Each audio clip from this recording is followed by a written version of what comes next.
Percent of the time, I have no idea what I'm talking about. No one knows what it means, but it's provocative. No, it's not. It Gets the people going. You are now listening to Diagnonsense. Then we would just be idiots saying nonsense. With Kurt Honeck. Damn it. And Isaac Smolden. I am also here. So since watching the Woodstock 99 documentary, I have been listening to a lot of The Offspring, but I keep listening to Pretty Fly for a White Guy, which is the trashiest Offspring song that there is. But I really like the guitar riff that's in there. There's actually a super sweet bass line and guitar riff that's in that song that goes undervalued because the lyrics are Pretty Fly for a White Guy, and it's the Offspring song that people that don't listen to that genre of music know. You know what I mean? Right. It's a little hard to justify niche. playing it. Yeah. My wife said she is going to kill me if I play it one more time in the car. It's like the new metal era.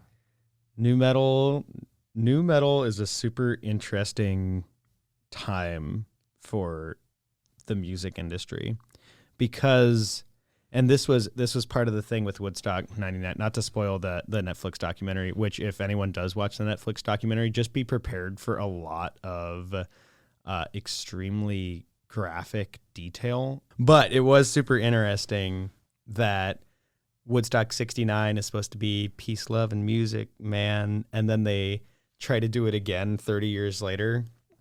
But instead of being run by these individuals, it's being run by leaders in the music and festival industry that are trying to make as much money as they possibly can. And instead of being in the middle of this like meadow, it's on this abandoned Air Force base that's the symbol of the military industrial complex. And instead of the Beatles and Willie Nelson actually performed at Woodstock 99, but for the most part it was Korn and The Offspring and Red Hot Chili Peppers and who's Fred Durst in? That's Limp Bizkit. Oh the my dog, gosh. you know, Yeah. Limp Bizkit, Oh dear. Oh dear. The wrong vibe for they recently 250. came up here, I think. Limp Bizkit came up here? I thought so, or was going to play up here. Gross. Yeah. Well. I love Red Hot Chili Peppers though. But it's just the wrong. You have 250,000 people just screaming. Oh, what's that Korn lyric? They showed it in the documentary. It's just a recipe for disaster. I saw Korn when they came up. Did you? Yeah. Mosh pit with 250,000 people is terrifying. I was nervous, and like at the time I was still using different drugs, and I think I like slipped a Klonopin or something. So I was up in the front of the concert, and the thing about and I kind of wish I didn't do that because I was recreationally using it at the time. Right. But the thing about benzodiazepines is they can really like mess with your memory formation. And so I don't know that I remember the concert as well as I would have. And that kind of is depressing to think about. But I had been listening to them for like, I don't know how many years. And they went up here. I forget, was it the Egan Center that they played at? I can't even remember where the hell I was. Child. And no, it was not that long ago. And I was still just a child. Yeah, no, I went up into the front of the crowd and I was like, I'm 6'5", so I'm like, this is fine. I'll be fine. And they're like, lock arms. I'm like, I don't need to lock arms. And I got like pushed down like immediately as the concert started. I was like, this is like a crowd of people. Just got trampled. Yeah. So that's the Woodstock 99, but with 250,000 people. Yeah. Good luck. Cause I literally was getting trampled. And they're like, get up. get up.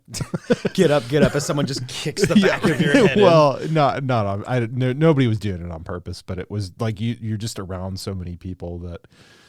It's but just sweaty. I was kind of starstruck because like right when the concert started, I got to see Jonathan Davis come up right on stage, and I was like, oh well, he's shorter than I.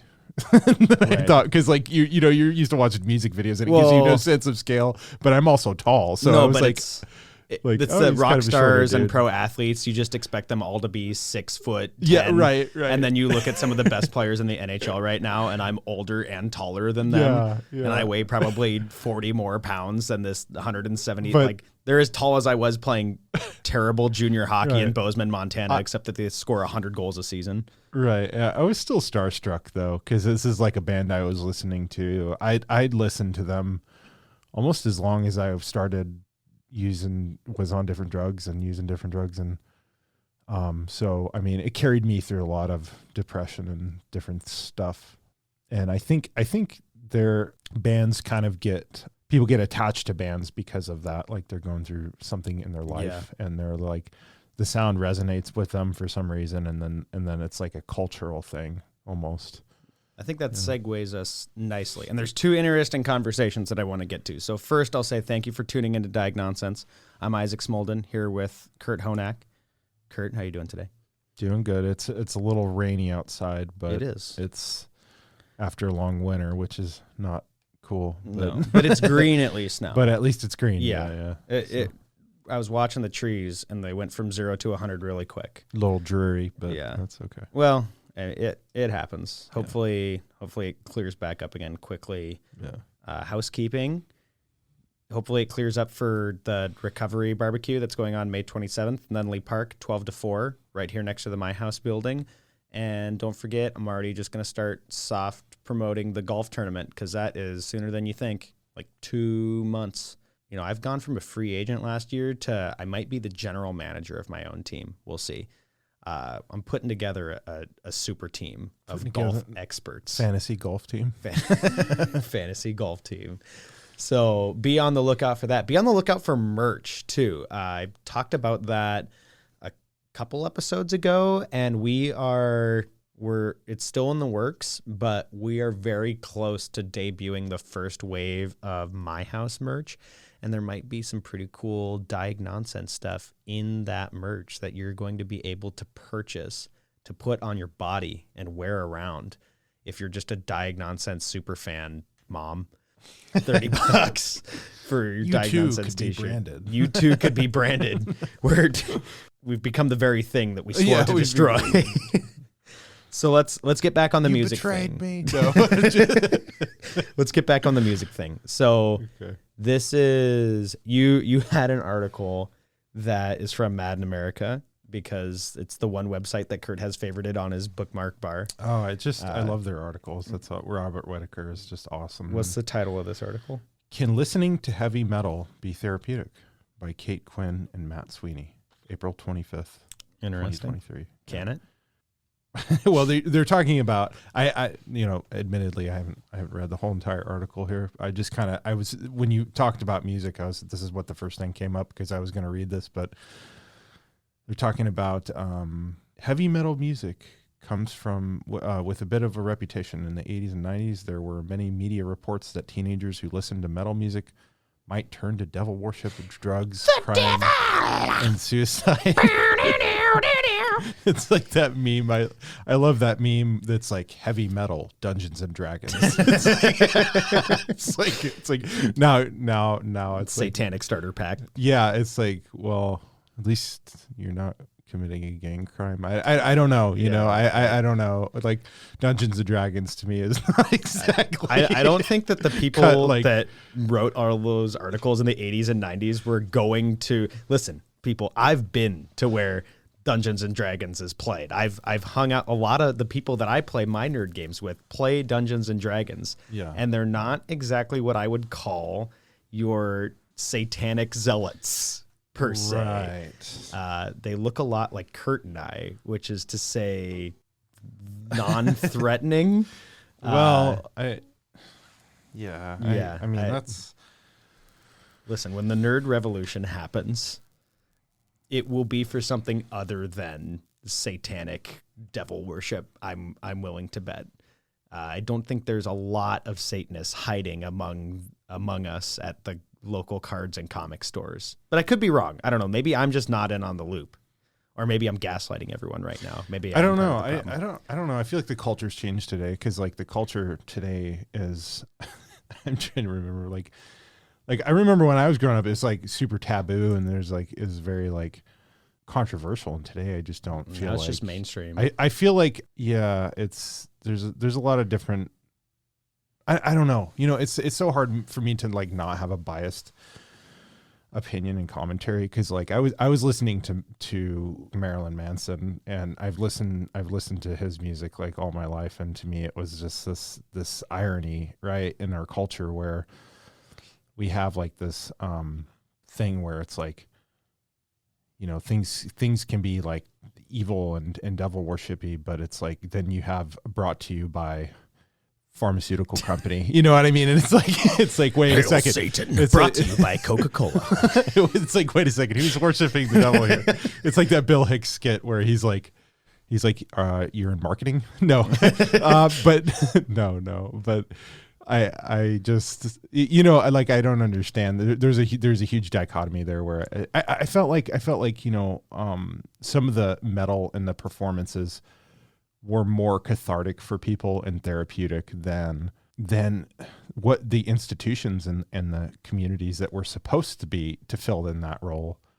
And that was challenging for me. And they talk about in this article a little bit too. They're talking about like how, people receive bullying, harassment, and violence due to their subcultural identity. And like, yeah, there's a lot of stigma. And it reminds me kind of when, I was reading Alexander Solzhenitsyn and like the Gulag Archipelago, and how like your expression, like for you to be dissatisfied with the status quo of society would automatically make you a political adversary. And I feel like there was some of that going on in the 90s, where people kind of were pushing against institutions and kind of groupthink, and there was, and that's I guess that's part of the reason it's so controversial, right? Because it's like, I don't think that anybody Is it controversial though nowadays? Not today. It Not seems today. like we've gone so far the other direction, where now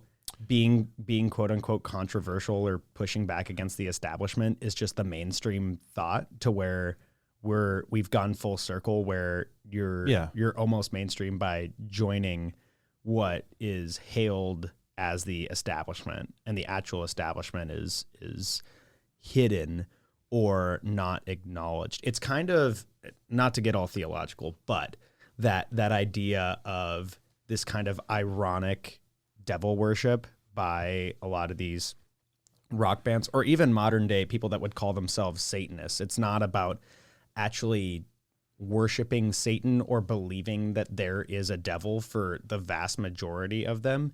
It's all about this rebelling against the religious establishment, and we're actually our own gods, and we should seek to maximize our own, right. Act in your own self-interest. It's almost very Ayn Randy, but that, and again, I'm trying not to get super theological because it's not a theological podcast, but I think that for a lot of Christians, that is where the real danger is. If you're a believer, is the promotion of kind of shunting to the side, like, oh, this, the devil isn't real. It's actually just all about like glorifying worldly pleasure. Yeah, and according to the Bible, that is what the real danger is being too attached to this world and not focused on a higher power. Right. For any of the Abrahamic religions, right. I would say, yeah. I don't know. From my perspective, it's like in the 90s you had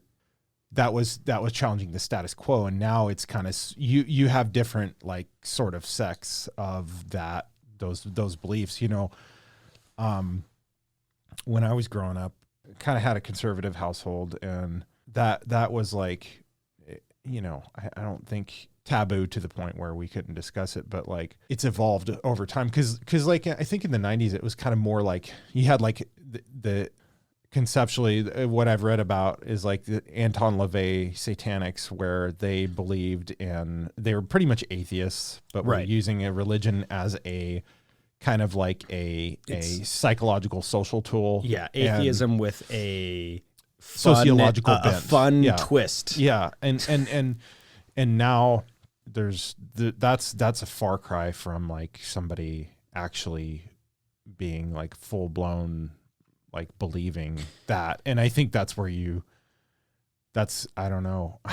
Well, maybe that's where it gets dangerous. I don't know. So but the reason I bring it up is because I think that this is an interesting microcosm on the dangers that face us as a society now. Is it's not, the danger is not being kidnapped by rabid Satanists and sacrificed in a pentagram. The danger is losing empathy and respect for others because you are being self-serving and trying to maximize your own self-interest and selfish nature at all costs compared to the support and finding empathy for others. Like empathy is at the top of Maslow's pyramid. Right. That is something that we should all be striving for. That is true enlightenment, is being able to bring yourself down to someone else's level and truly feel and understand their perspective and the perspective of others, and not only,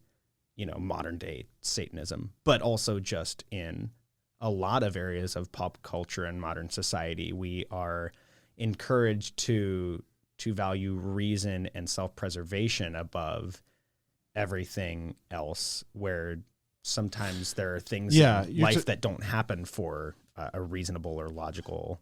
I think you're talking about the weird paradox that, like, there's a comfort in like corporatism, that corporate sort of like, right. And what I mean by that, because there's like a lot of definitions and of that, but like of that, being part of a body and being part of things that we identify as like stability, as like financial systems, right? Things that orderly, you don't go outside of the social norm, and you don't challenge the status quo and like pay your taxes on time, all that stuff.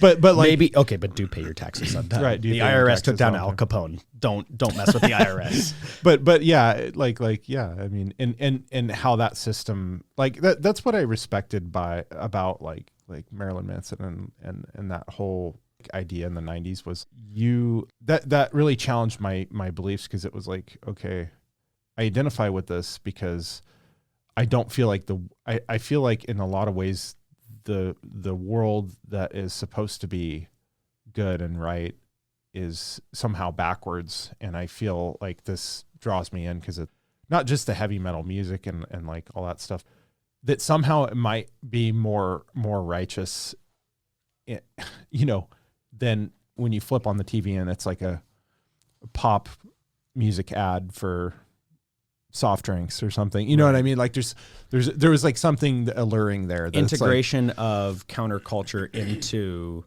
modern there's day something marketing. alluring there that's like, that's more real than what I'm hearing on the radio half the time. Yeah. There's something that's more authentic there. And I think that's what drew me into it initially. And it's not like I'm practicing Satanism or anything like that.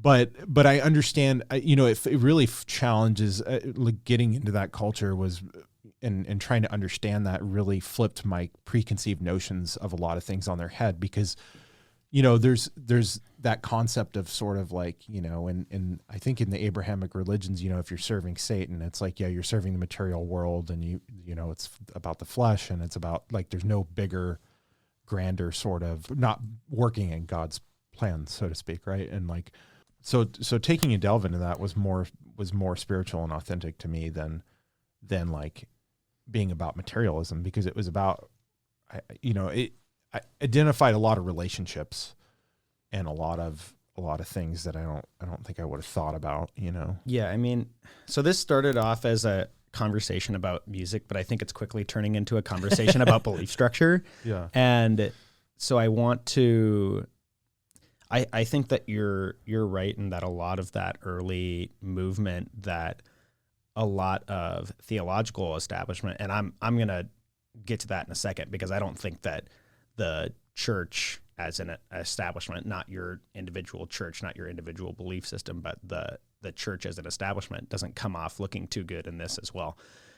Shocking, I know, because when has the church ever been caught in a scandal or pointed to as the cause of a lot of blame in history? Never, right? But yeah, back then in the 90s, like 30 years ago. It's barely back then.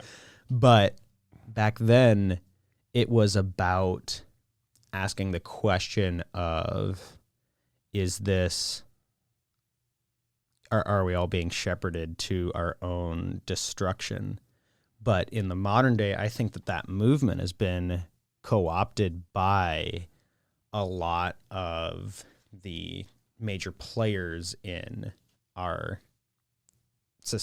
like in our modern pop culture. Yes. You look back at music from the 90s and all these bands that started off as part of that genre of rebellion and breaking away from the establishment, like the new metal bands. That's now the most popular music from the 90s. You turn on a 90s hit station and it's all these songs about rebellion and breaking away from the system, but that is the system now. And when it comes to religion, I think that there's lots of churches that claim to be Christian that also emphasize that selfish mindset where, if you give a little more money to God, if you just give God money, then he's going to give you back 3 times the money in, you'll get a promotion at work and you're going to find $100 on the street. I don't know. You give God $20, he's going to just fling down $100 bill at you in an airplane. But that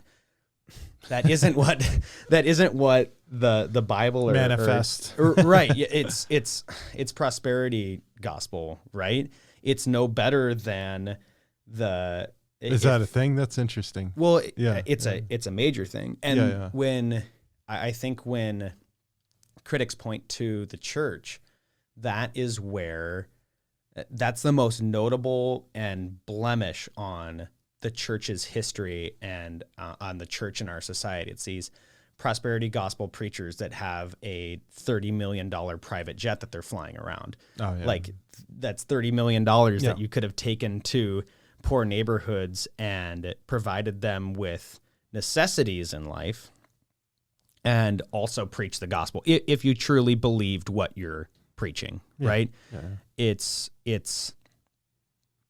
these churches that are, and I'm not talking about a belief one way or the other on issues in our society, but churches that are just hateful in their message, whether or not you believe something is right or wrong according to the Bible. That's a different conversation. That's a conversation about your beliefs, but the way in which you go about it shows no empathy for individuals, devalues them as human beings, doesn't allow for them to be what you are if you are a true believer, which is a sinner in the eyes of God. And if we talked about this in the last episode, one sin makes you just as bad as every other sinner.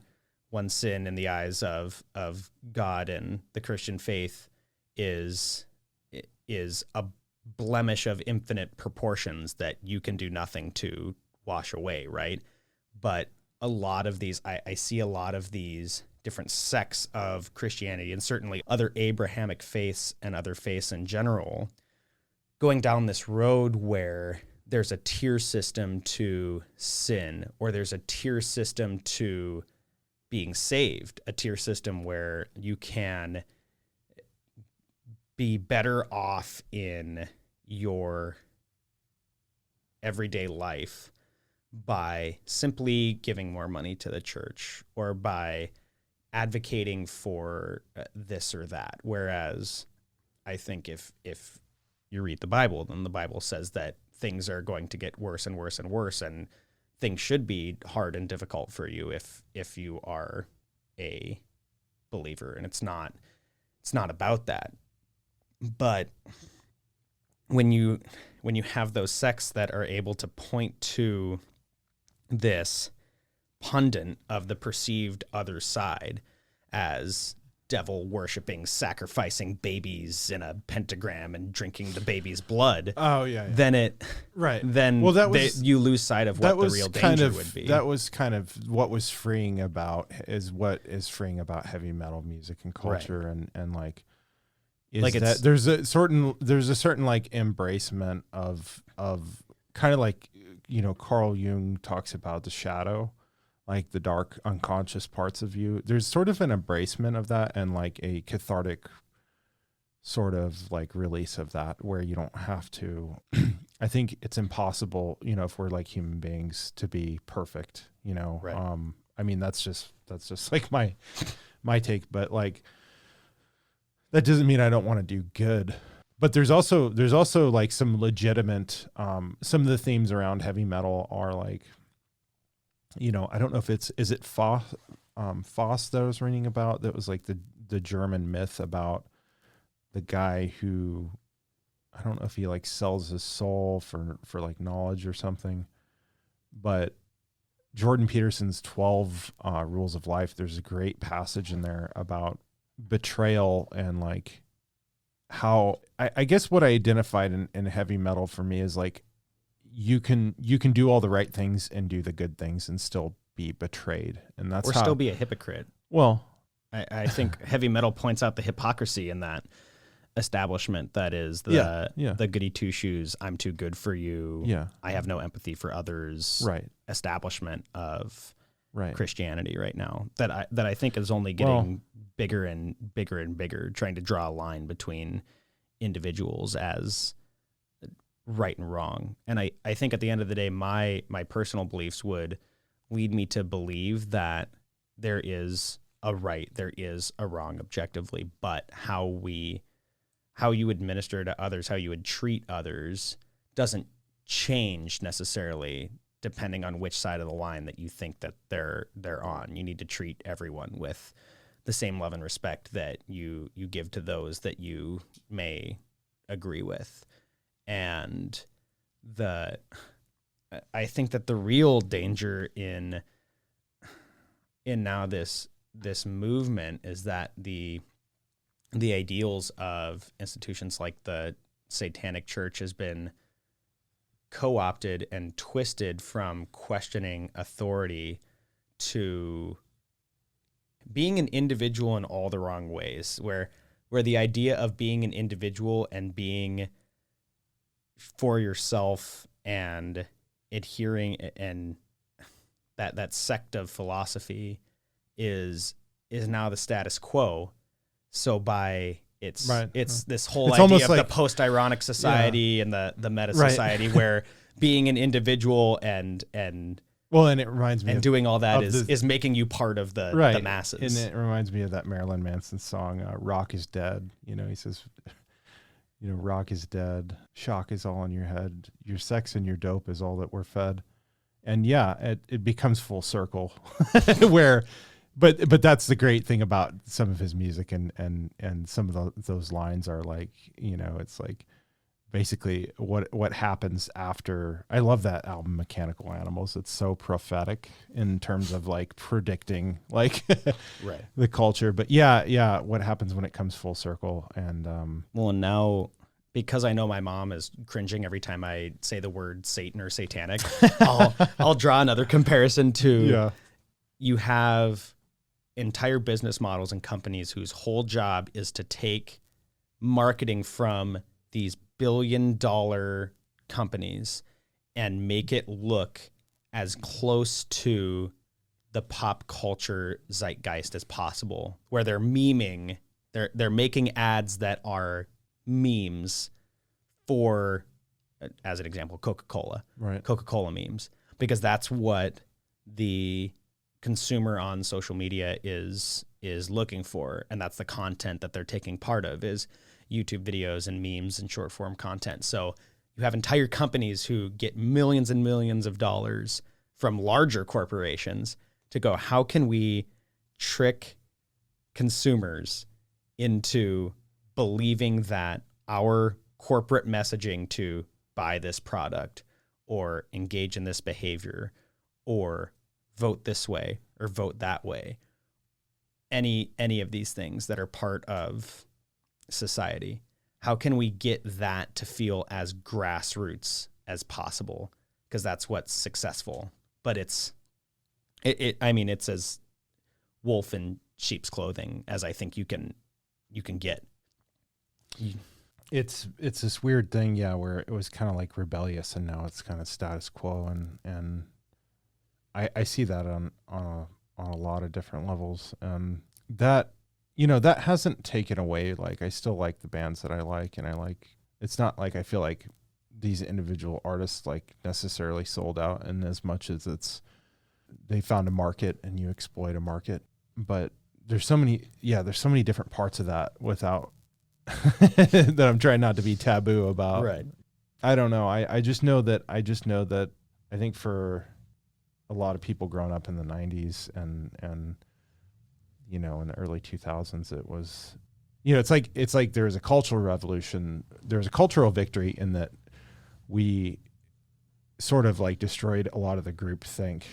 I feel like a lot of the group think around people like fear mongering people into religion and going to hell has gone away, but it's been replaced by this empty sort of corporatism that is actually, it's not the spirit of that movement. Yeah. It's far away from like the spiritual themes and a lot of that music and what it was really about. It's more like, it's kind of soulless, Yeah.